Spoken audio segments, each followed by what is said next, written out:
My name is Mary and I am an alcoholic. And I'm grateful to be here and grateful to be sober. And by the grace of God, loving fellowship, good sponsorship, and the 12 steps of Alcoholics Anonymous, it hasn't been necessary for me to take a drink since the 10th of August, 1984. And for that I am truly grateful.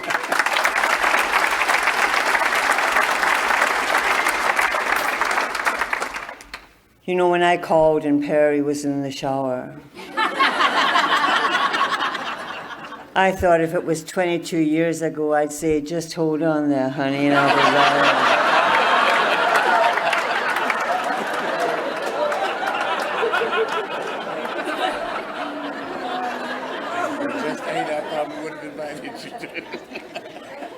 I would like to thank Mary Ann and Perry and Bob and the entire committee for inviting me here and for giving me the opportunity to be of service in Little Rock. And it's just, isn't this been a wonderful convention? It's been marvelous.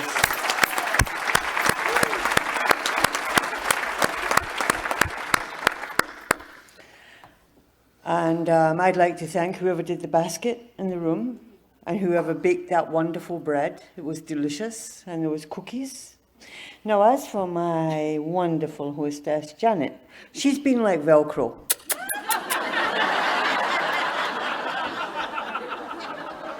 But I was not as clueless as she was. You see, she told me she would have on a black coat and a red scarf. And I was looking in the airport for someone with a black coat and a red scarf. And there was no one within my sights for an hour. And then she came, and she's been absolutely wonderful. She's been, you know, there's hostesses and there's hostesses, but she's been the best. Thank you very much.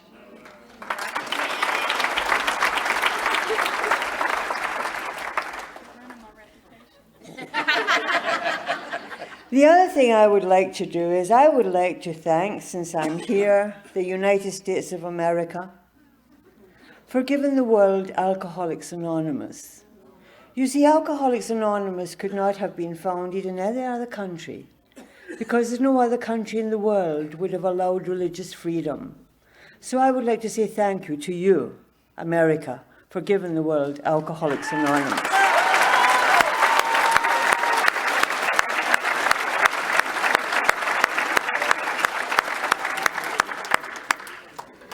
When I came through, when you come out of Toronto, you have to clear U.S. Customs and Immigration at the airport. And usually when I'm coming in, it's one of the older guys, and he will say, where are you going? And I'll say, I'm going into the U.S. to speak at an AA meeting. He'll say, okay, and sometimes he'll tell me about his brother or sister that was an alcoholic. And there's all these people behind us, and they'll ask me about my story, and then I'll tell them, you don't want to know all of it, and you won't let me in.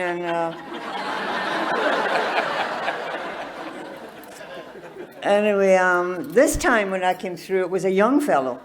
And he says, where are you going? I said, I'm going to speak at an AA meeting. He says, but you were just in the States 2 weeks ago. I said, yeah. He said, well, how often do you come in and speak? I said, maybe twice a month. He says, and how much do you get paid? I said, I don't get paid.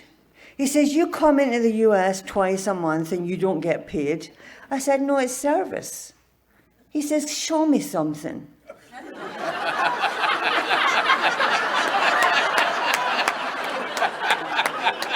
And if it had been 22 years ago, I would have said, take that.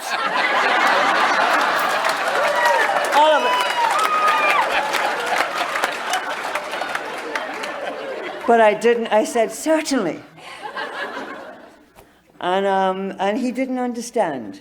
And anyway, I educated him a little bit. And, well, you can probably hear that I'm not born in Canada. I found Canada the way Columbus discovered America. I was looking for someplace else.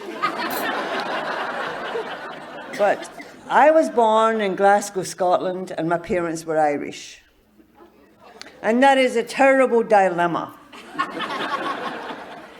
Being Irish born in Scotland is a terrible dilemma. Because half of you wants to drink all the time and the other half doesn't want to pay for it.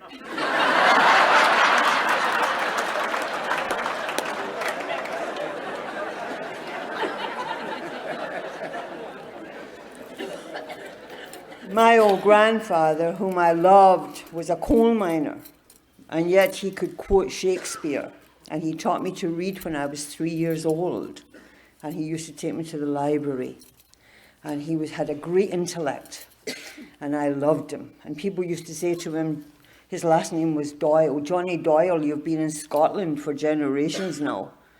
Why don't you consider yourself a Scotsman? And he used to say, just because you're born in a stable doesn't mean you're a horse.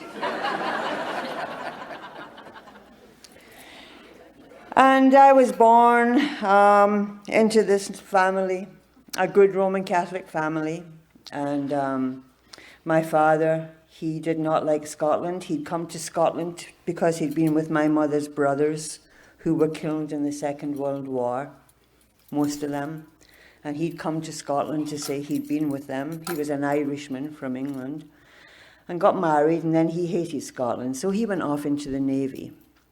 And my mother didn't want to go anywhere. She wanted to stay with her family in Scotland. And so my grandfather was my pop daddy. He brought me up, and he was wonderful. But every Friday and Saturday night, when he had finished at the mines, he would come and he would get washed. And he would go to the pub, the bar. And he was the kind of guy, he was only 5'5", but he was the kind of guy who liked to fight. And if he wasn't involved directly, he would say to the people who were fighting, is this a private fight or can anybody join?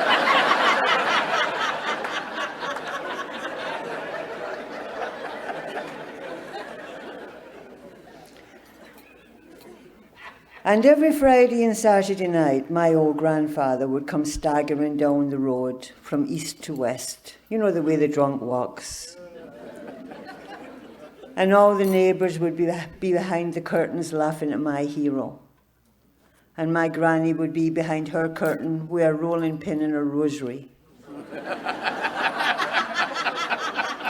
The two staples of the Irish household. And every Friday and Saturday night, there would be the only war that there ever was in my home. And every Sunday when my old pop daddy and I were walking up to church, he would say to me, I won't do it again, princess. I won't do it again. And sure, every Friday and Saturday night, he'd be doing it again.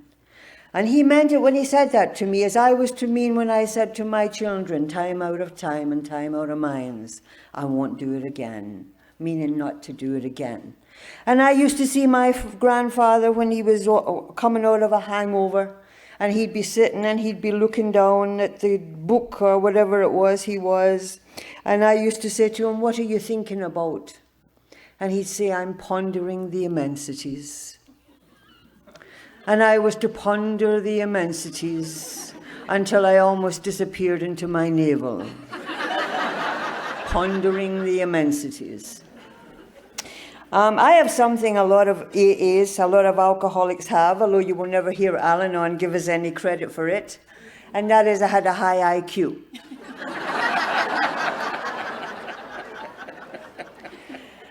And the only thing a high IQ has done for me is I've never completed anything I've ever started. I got bored very quickly. Anyway, because of this high IQ, I was sent to a convent to be educated by the psychopathic nuns.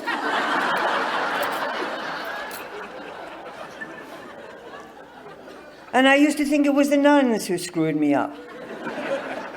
But I was to learn later that the nuns were trying to teach me to have character.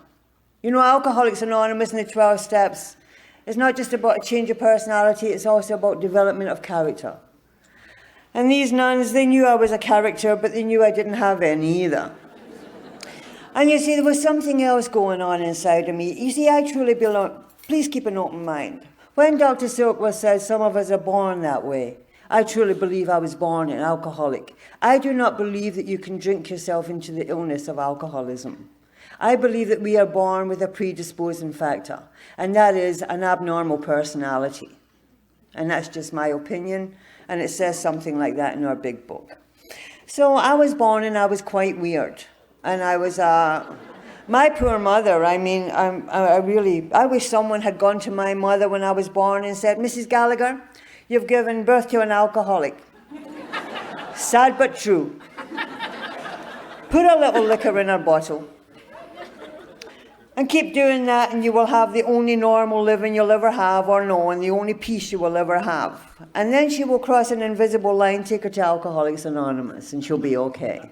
But nobody could tell my mother that, so my mother spent my entire life that I lived with her, pretending to read newspapers or books and staring at me like this.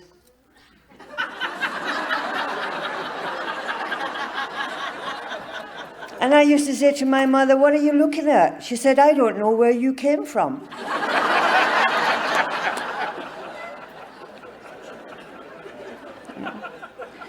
So I never felt as if I belonged anywhere. And the other thing is, I had all those feelings. I felt restless, irritable, discontent. I felt abnormal. I felt as if I was on the outside looking in. And I wanted everybody to love me. And if people didn't love me, I would beat them up. Do you love me now? I had a terrible temper. And also I was very angry because when you're an Irish Scot, you're a second-class citizen. And there's only certain jobs you can get. And we used to have to write in the employment forms what our religion was. And if it said Roman Catholic, you weren't getting a position. And I had a lot of anger about that, but my family didn't. So I had this rage and anger and feelings of difference, and in the convent I used to fight on a regular basis, and the nuns did not approve. And so when I was 15, they decided they were going to expel me.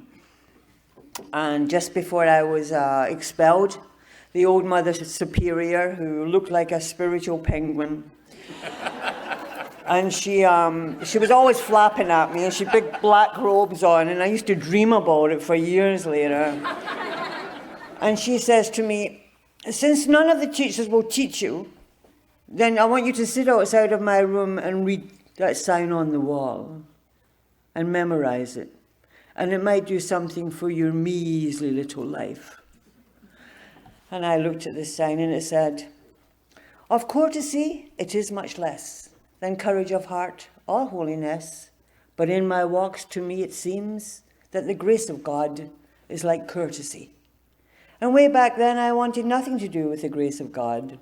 And way back then, I wanted nothing to do with courtesy. But through coming through the doors of Alcoholics Anonymous many, many years later, it was your courtesy and the grace of God that brought me here and kept me here. So it came true. I went into nursing. I got bored with nursing, and then I decided I was going to go to England. Now, I was very angry at the English because I thought they had screwed the Scots and the Irish out of our rightful inheritance. And enslaved my people. And so I went down to British Airways and I joined British Airways. And I had on the British Airways uniform and I was looking good. And they taught me how to walk, how to talk, how to say yes, no, thank you, ma'am. How to use my knife and fork from the outside in.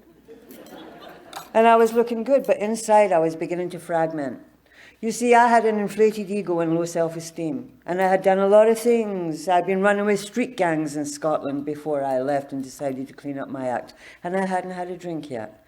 And I'd thrown away the God of my understanding, and I was full of rage and anger, and I was trying to pass myself off as a respectable lady in a British Airways uniform, and I became attached to this persona. I became absolutely attached to this persona, and I thought one day I'm just going to burst. Because I'm crazy, and I didn't know what to do about it. And I went to 2 psychiatrists in London, England, and I told them, because like Bill Wilson, I was having panic attacks, I was having palpitations. He had those things before he drank. And I'm sitting telling these 2 psychiatrists what's going on with me. And they said, you're Irish, for God's sake. What does that mean? What does that mean? So anyway, I decided if I got married, all would be well. So I got married, and I went to live in Kingston, Jamaica. And I married a man who came from an old rum family. And he was a very nice man, and he was a very cultured man, and he was just a really nice man. He was a wealthy man. He married a figment of my imagination.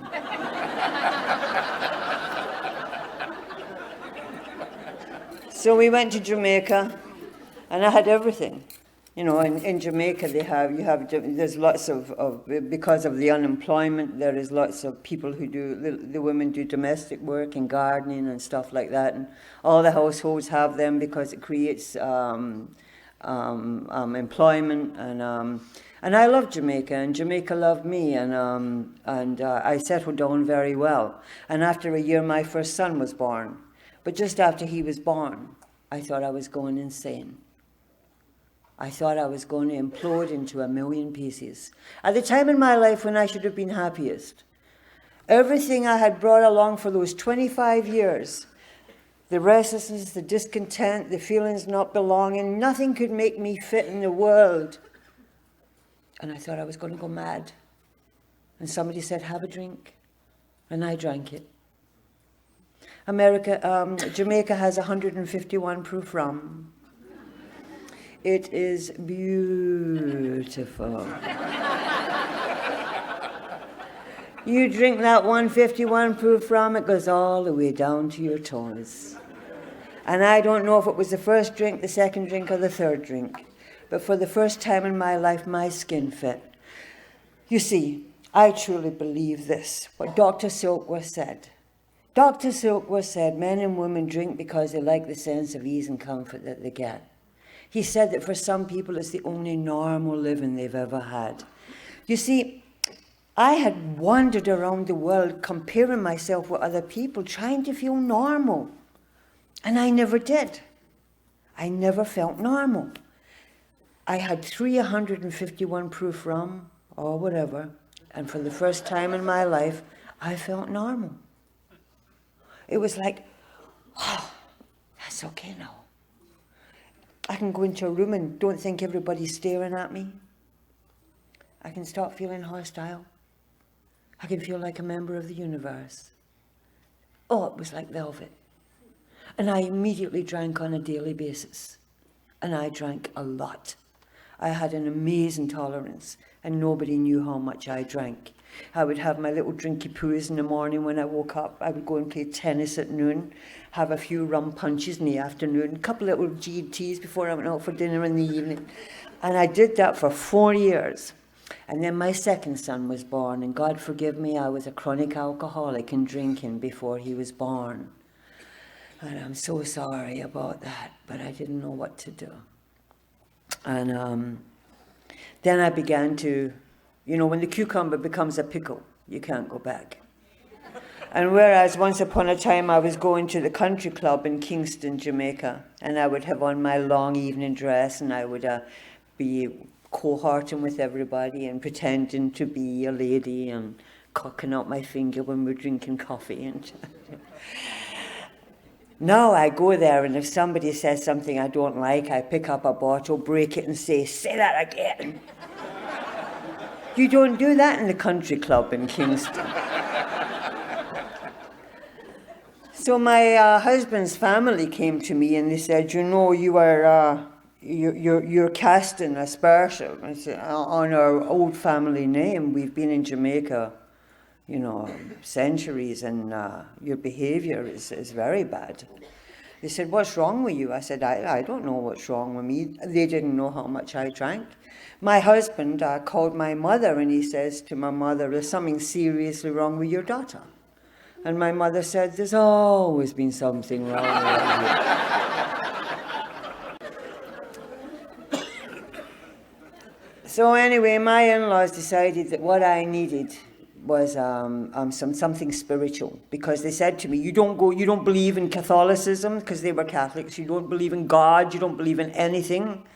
So there was one of the helpers, the at the time we called them maids, but Gloria, whom I loved deeply, and she loved me, and Gloria belonged to the Baptist church, and they used to go and jump, and so they had Gloria take me down to one of the Baptist meetings in Kingston, and they were jumping up really good, but I was jumping higher because I had in 151 proof rum, and I like to think that I left them with some new moves, But Gloria said, Miss Charlie, you have to stop drinking. And I said, Gloria, it's not the drinking, darling. It's not the drinking. So then it went on and it got worse. And then some friends of mine came and said, Mary, go and check out the Rastafarians. Now, I used to live across the road from Bob Marley. I used to live on Hope Road in Kingston. And the fellow, Chris Blackwell, who owned Island Records, he'd given Bob Marley this big old great house. It was about 4 doors down from the Prime Minister's house. And you used to see big wafts of ganja going up. And I used to think about the visiting dignitaries and how it would affect their judgment, you know. And at that time, I had no time for Bob, because Bob used to say to me that I was a hedonist and a narcissist. And he was right. And he used to feed all these people every day and care for them. And he was a humanitarian. And I didn't understand that, because I was into meat. It was all about meat. So anyway, they told me to go and check out the Rastafarian movement. And because my husband was such a well-recognized man, I could go anywhere, because the islanders, they all knew I was one brick short of a load, and they were very kind to me. And so I went up into the mountains, and the Rastafarians are very spiritual people, you know. They are not violent people at all. They read from the Old Testament. They hate alcohol with a passion. The only thing is they smoke a lot of pot. Now, I don't know if you have it here, but there's been a lot of problems in Toronto and other places with the drug addicts coming to Alcoholics Anonymous. And it has been quite disruptive in some places. And people standing up at the podium and talking about their drug use. And you know, if you read Problems Other Than Alcohol, Bill Wilson covers it all very well in there. And he talks about the singleness of purpose, not to be mean, but because we cannot be all things to all people. And that's why you have NA and CA. And these are the disruptions that Bill said will eventually tear our fellowship apart. And please God, we don't have that. But I didn't know that then. I didn't know any of this stuff. So I used to go up into the mountains, and the Rastafarians said to me, because then I saw the difference between a drug addict and an alcoholic, and I'll tell you what I saw. The Rastafarians used to say to me, Miss Mary, come try a little sensimulia, man. Look how the liquor is making your eyes red. And I used to say, I don't want nothing that's going to screw up my brain. I'll stick to liquor. Thank you. Anyway, I used to watch them, and they'd roll a big spliff, and it was so big you couldn't even see their face. And they would go, I just want to mellow out, man.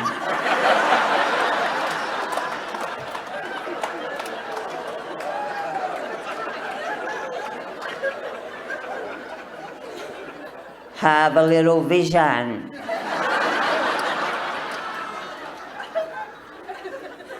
And they'd lie down and meditate. That's not me. When I drink, I want action. When I drink, I want justice.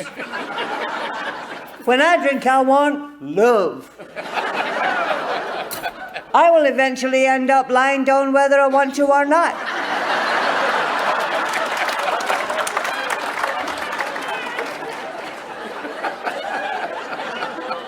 But not right now.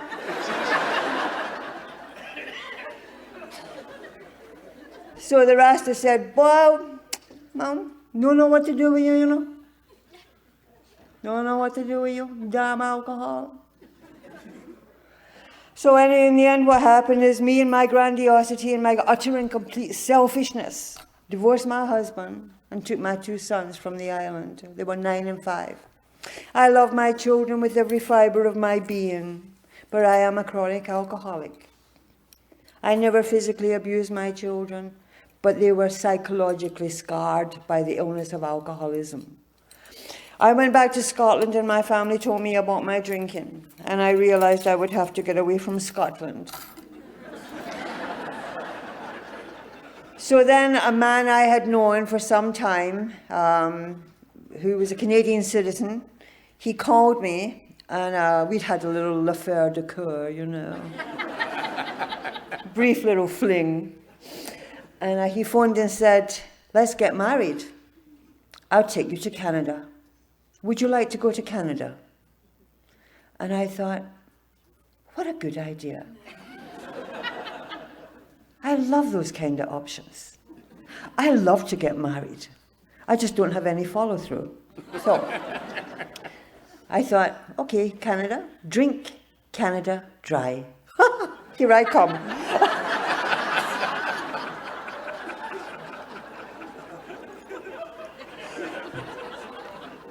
We ended up in Alberta. When we landed in Alberta, it was minus 40. I knew I had made a serious mistake.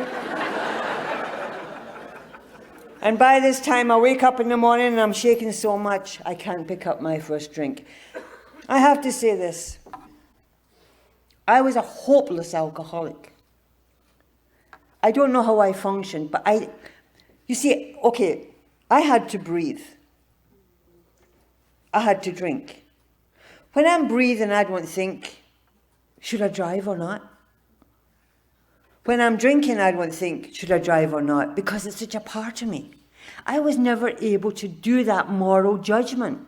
Dr. Silkworth said that alcoholics need some kind of moral psychology before AA came into being. I don't even know if it was moral. I just could not, I never gave it a thought about drinking and driving. Because if I just drank and I did anything, and I didn't mean to do that, but it was just such a part of my life and my being alcohol. I was so hopeless. And the man I married was a born-again Christian, and he was a very nice man, and he tried to save me. And he had me jumping for Jesus too, but it didn't take. And he used to say to me, why don't you, I used to say to him, why don't you get a job? And he used to say, God would provide. So you and I know how God is stingy with a buck sometimes. And so in the end, I sent him away and for God to provide for him elsewhere. And that's how I was before I knew about a soul and love and caring and that men and women are the same, that one is not more sensitive, we are just the same. Before I knew that, when I was still selfish and self-centered, what happened to me is I'd fall in love, and him and me would be like Velcro. And then after 6 months, thrill is gone, and I'm off looking for that ding-a-ling-a-ling someplace else. And that's just how it was for me, Anyway, I'm shaking so much, I know that I have a serious Valium deficiency. Because I am a bright bunny, so I get a job as a pharmaceutical rep. And I'm a blackout drinker on the road.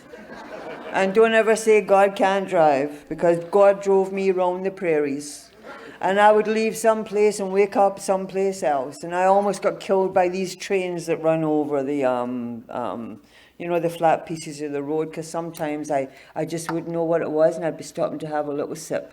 And I'd see these lights coming, and it'd be snowing, and I used to get up. Boy, I could get out of there. I was like a road runner. I don't know why I wasn't killed. No, my two little boys.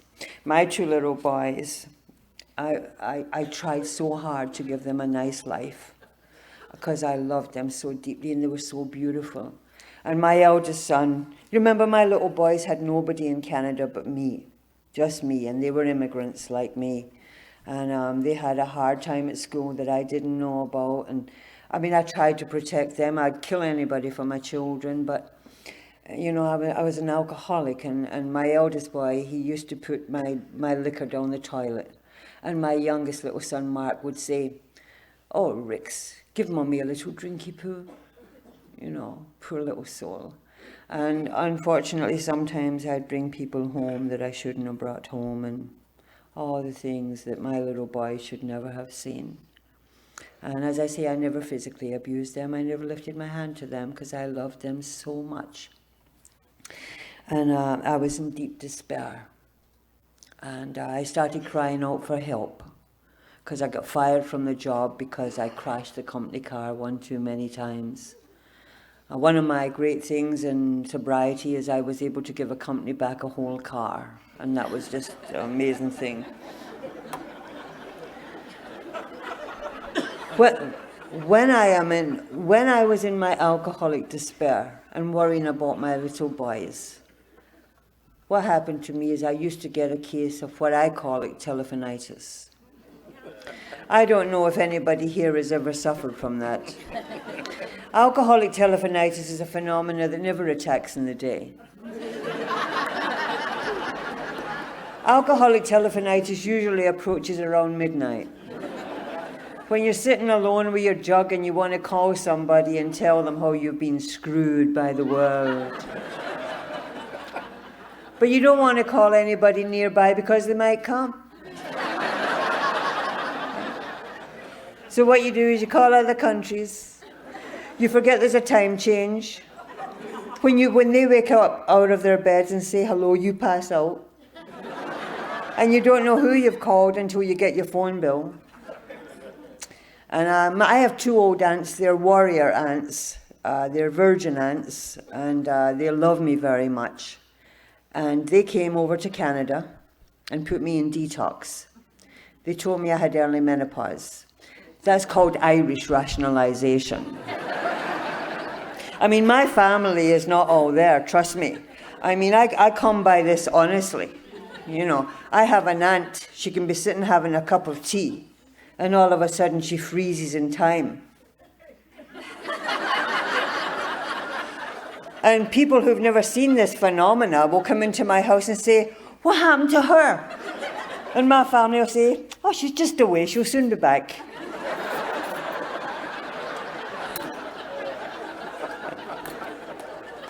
That's my family.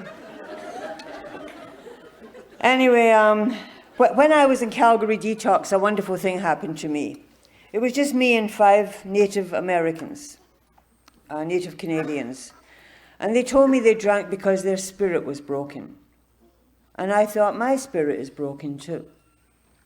And when I was shaking and had fits and was passing out, they used to feed me, and I began to realize about this fellowship of alcoholics.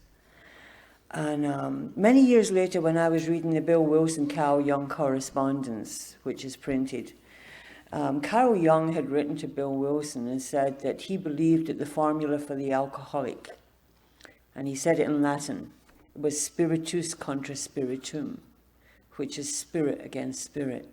See, Carl Jung truly believed that alcoholics suffer from a spiritual thirst, that they have a longing for God, but they drink the wrong spirit.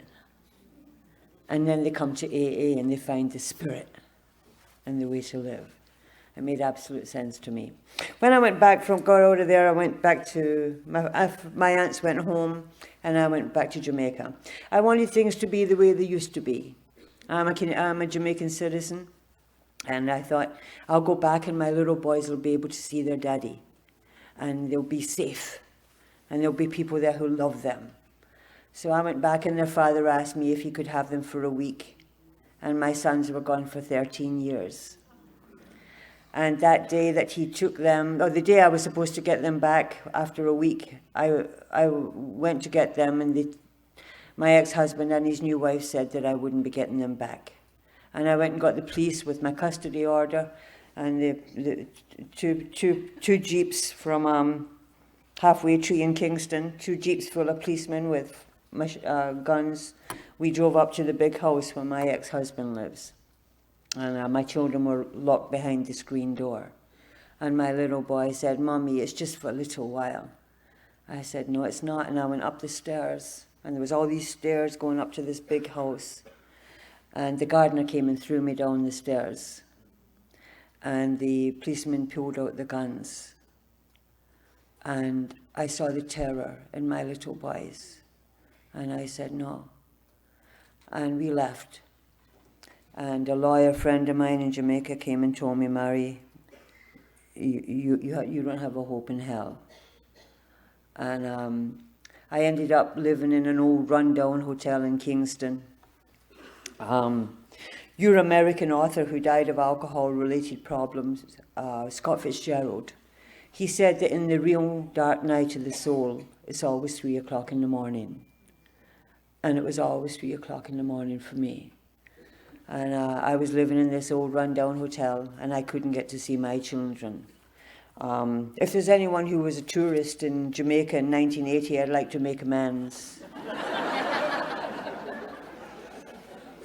And what would happen then is that I used to want to drink with people who drank like me. I didn't want to drink with normal people. And I'd find somebody who drank like me.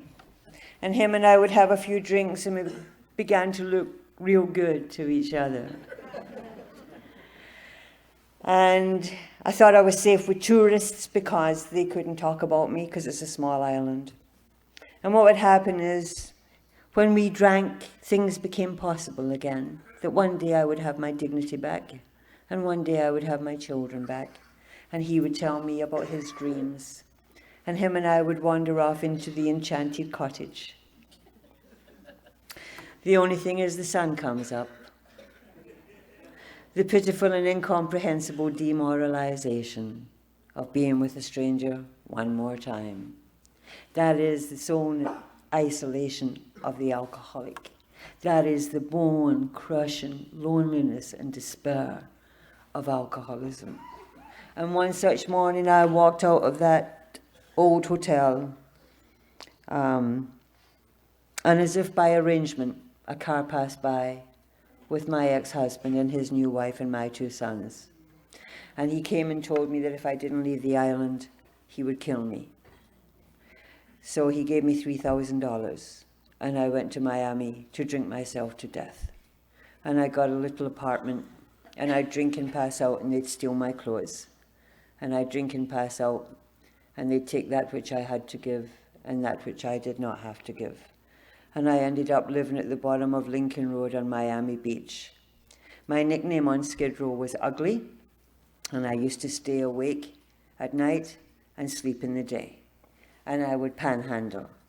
And that is why, to me, I am so grateful to Alcoholics Anonymous, because there is no road there from where I'm coming from. You know, Clancy I used to be my sponsor. And I have often spoken to Clancy about how is it that so few of us make it off of Skid Row. I don't know. But I know that in the mission that he runs, because I've been there, everybody who works in that mission was on Skid Row.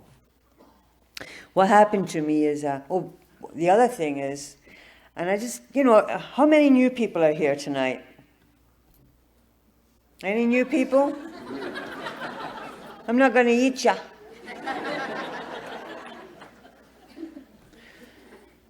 I went there so you don't have to go there. You can get off the garbage truck before you go all the way to the dump. I hit bottom and I kept going. My feet were so swollen with drinking, not eating, drinking, alcohol retention, that they were the only thing I could get on my feet were a size 10.5 flip-flop. And because of the heat and the sweat, they had to be dug out the soles of my feet. That is where alcohol took me. This is not fun. We laugh. My God, we have to laugh. And we're so grateful to be here. But this is a terrible illness. And this is an absolute miracle we have that is here. I'm so grateful. I panhandled off an old woman. And she used to be an old English woman who used to live in Jamaica and now lived in Fort Lauderdale. And she contacted my family, and they came and got me, sobered me up and sent me back to Canada. And in Canada, there was a man I had known for many years, and he felt sorry for me. And he married me because he was so sorry for me, and he wanted to fix me. And the first time I tried to kill him, he took me to a psychiatrist. And the second time I tried to kill him, they put me in the mental institution. And I used to love being in the mental institution because I get sleep, compliments of the government, 22 hours a day. They just wake me up to feed me. And there's a lot of us who prefer to be insane than to be alcoholic. You know, I'm a retread in the mental health system in Alberta. And the only thing about being in there, though, is the only excitement there ever is when you drop your cigarette butts and your paper slippers and you're too zonked to do anything except watch yourself burn.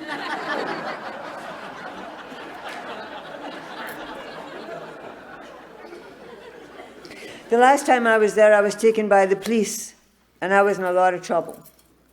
And the psychiatrist had to write something to keep me out of prison. And when I went to court, the defense said, Your Honor, this woman has suffered tragic social circumstances. And I was a tragic social circumstance until I came to you. And the psychiatrist had let me read what he had written to the court. And I won't go into all of it. But it had 3 things on there: chronic alcoholic, abnormal personality, and depressive. And that just about covers alcoholism, doesn't it? Because I haven't needed a drink since the 10th of August 1984. Because what happened is, when I was in those mental institutions, they used to take me to meetings, but I didn't remember anything because I was so filled with medication. Anything they could give me. I was diagnosed as everything. And I was zonked. And I used to try and make up new diagnoses, whatever they want to give me. And when I got out, one night I was sitting and I was drinking myself sober. I don't know if you've ever been there. When you're drinking yourself sober, it's a hell of a place to be. And I picked up the phone and I phoned AA, and a man called Stan came who had 29 years sobriety. And he sat there and he told me his story. And he asked me to tell him a little bit of his. And I did. And he says, Mary, I think you're one of us.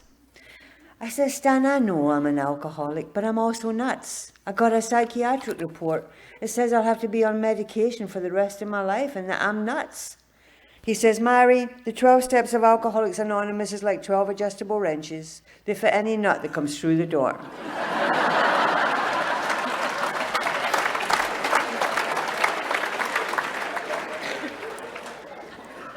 I had one slip. My dry date, as I said, is the 10th of August 1984.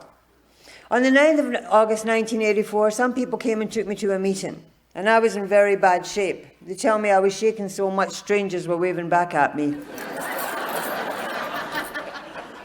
And that night, a little gal from Alcoholics Anonymous spent the night with me, and the next day she said, I'm going to leave, you know, because you're a loser. And I only stick with winners in Alcoholics Anonymous. But before I go, I'm going to ask you to kneel down and say the 3rd step prayer. And I said to her, I don't kneel for nothing.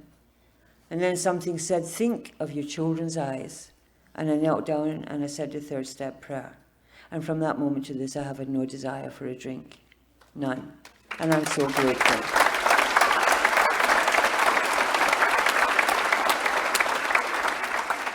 But does that mean I'm well? I don't think so. Because I was crazy before I drank, and I'm even crazier now. So I need a lot of work, and I need to go to a lot of meetings, and I did everything I was told to do, and I got a great sponsor. And Bill Wilson was my higher power, because I wanted the main man that wrote the book.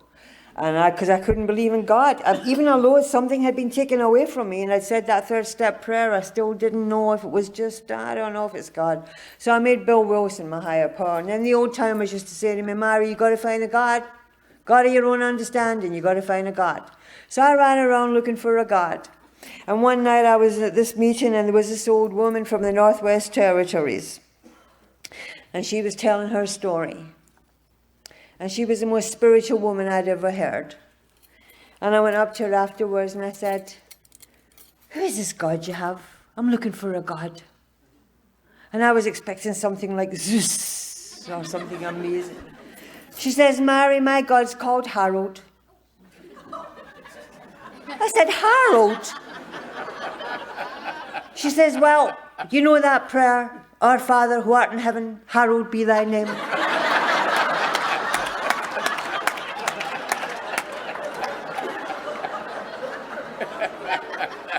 She was pulling my leg. But now I have God. I believe God brought me to AA so I could find my God.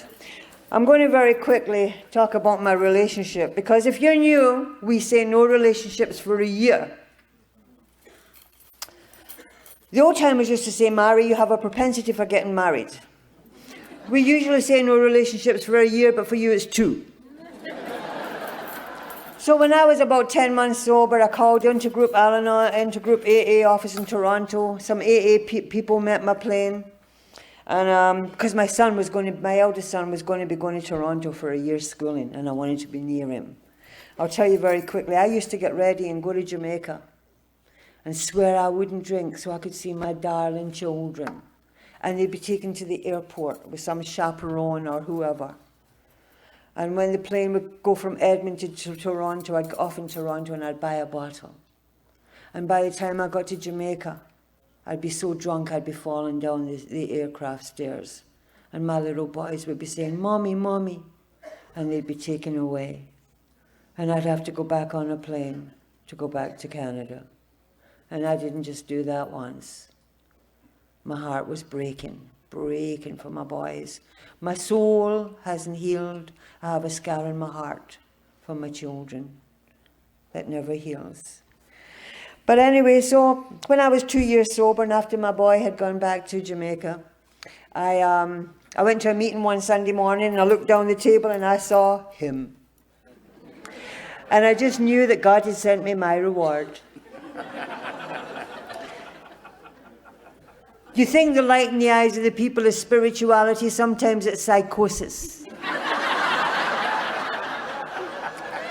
And at 2 years sober, I was a raving AA Nazi, but I was not well. I believed everything about the book. I could quote the book. I had read everything. I didn't want any foolishness in AA, but I was not right. And I was not about to be attracting anybody that was well, trust me. But John was 5 years sober, so and I was 2. And here's what happens when you haven't had the required personality change. Because it takes a long time for some of us, especially somebody like me, you know. Because I was a liar, a cheat and a thief long before I drank. And I was out to lunch. A few cents short of $1, is how somebody said. Here's what happens when you fall in love in the rooms of AA. You start going to the same meetings as him or her. And you have on your peacock feathers. And you strut your stuff. And someone asks you to read how it works, and your eyes flit across a crowded room. And you can see him and you walking off into the sunset, under the circle and the triangle. And God's light shining down on both of you.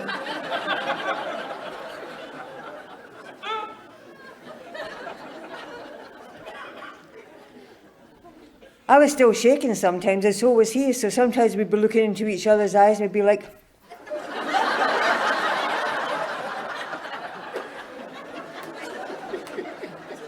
my sponsor came and said, don't get married, you're an emotional retard. My sponsor, Rini. But I knew she was jealous.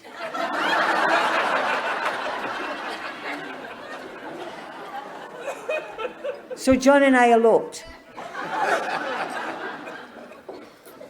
And here's what happens in the close intimacy of marriage when you haven't had the required personality change. I loved John and he loved me. One by one, the peacock feathers start dropping off. And in the end, all you have is the same 2 old turkeys at one another.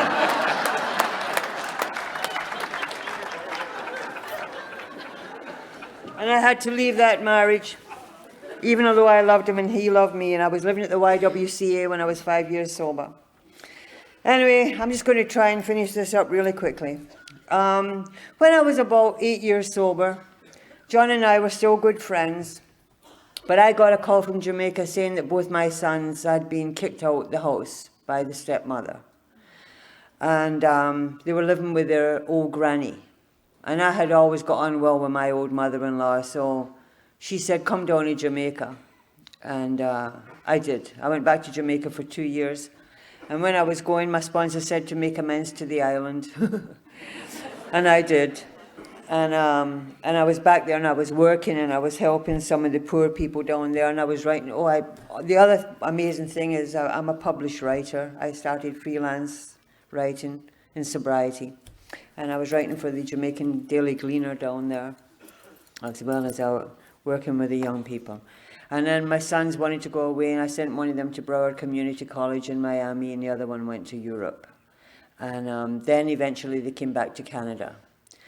And we lived together for a couple of years. But just before that, I went back to Canada, and John that I married in AA said to me, we're good friends, we love each other, but let's have a legal separation. And we did. We signed a legal separation, and I moved into an apartment in the same building as John. And 4 days after I signed that legal separation, we were supposed to meet for some other papers, and I couldn't get him on the phone. And I kept phoning and phoning and phoning, and I got that intuitive thought that something was wrong. And I went upstairs, and I tried the key in the door, and the door was bolted on the inside. And I had the door kicked in, and John was lying on the ground. He'd had a massive stroke.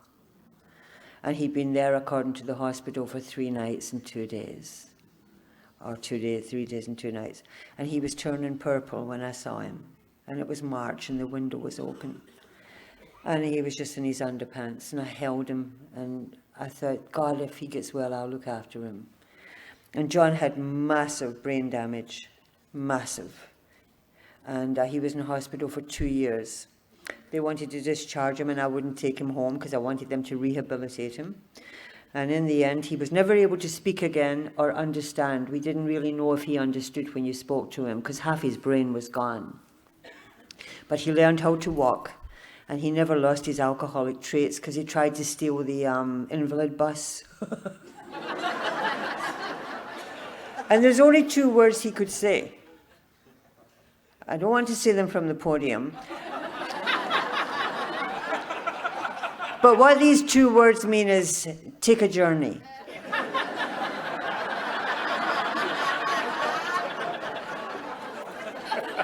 And the other amazing thing he could do was he could draw maps. And he used to love to go to Florida. And we used to go up and down to Florida all the time. And he could draw maps with his left hand. And one time we were driving through Georgia. And he used to let me know what he needed and what he wanted. And I knew he wanted to go to a little boy's room. And so I was speeding. And I got stopped by a policeman in Georgia. And he said, you're doing 140 and a 50. And I said to him, oh, I'm so sorry, but it's my husband. He's severely brain damaged, and I didn't realize how fast I was going and everything. I said, can I write you a check? And he said, no, you have to come back to the police station. It's conveniently located next to the ATM, because they know if we get back to Canada, they might never get their checks. I mean, I would, but some people wouldn't. So he takes us back to the police station, and John and I get out the car, and he looks at John, and John says to him, take a journey.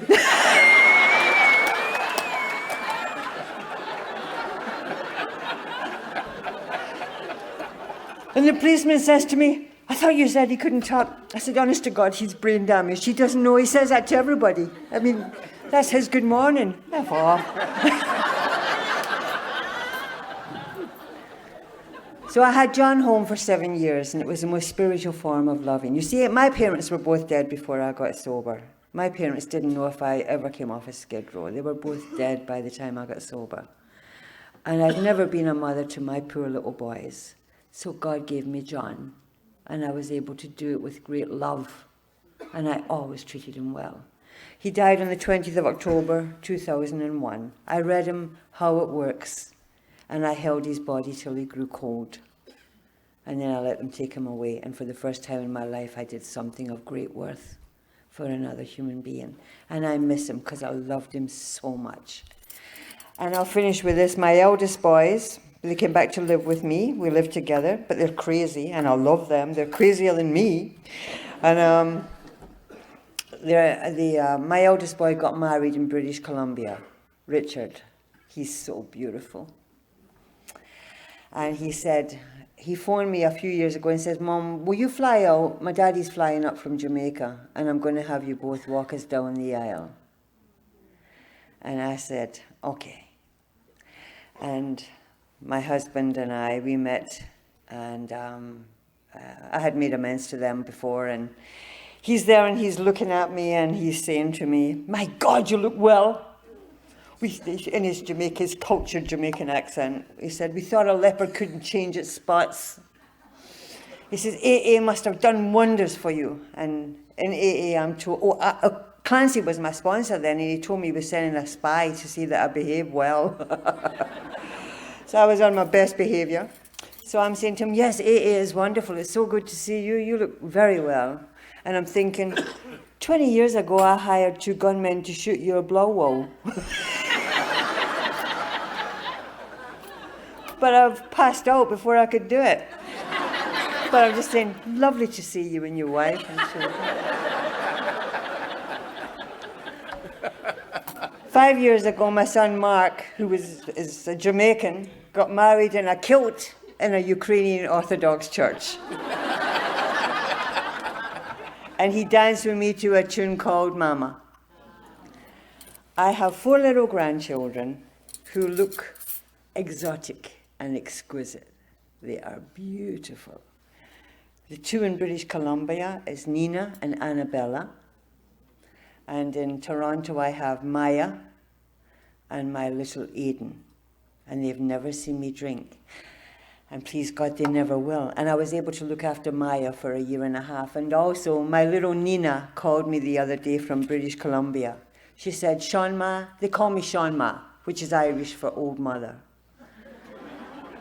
He said, "Sean Ma, I love you more than fresh vegetables."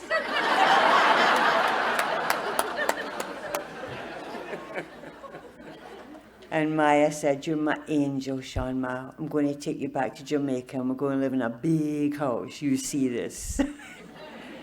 So I'm blessed, and it's all because of Alcoholics Anonymous. Because without Alcoholics Anonymous, none of this was possible. Bill Wilson said once that Alcoholics Anonymous is not a success story. Rather, it is a chronicle of our colossal human failure, turned to usefulness by the divine alchemy of a loving God. And that's what we have here. And I thank you very, very much for having me. I love Little Rock very much. You're my people. Thank you.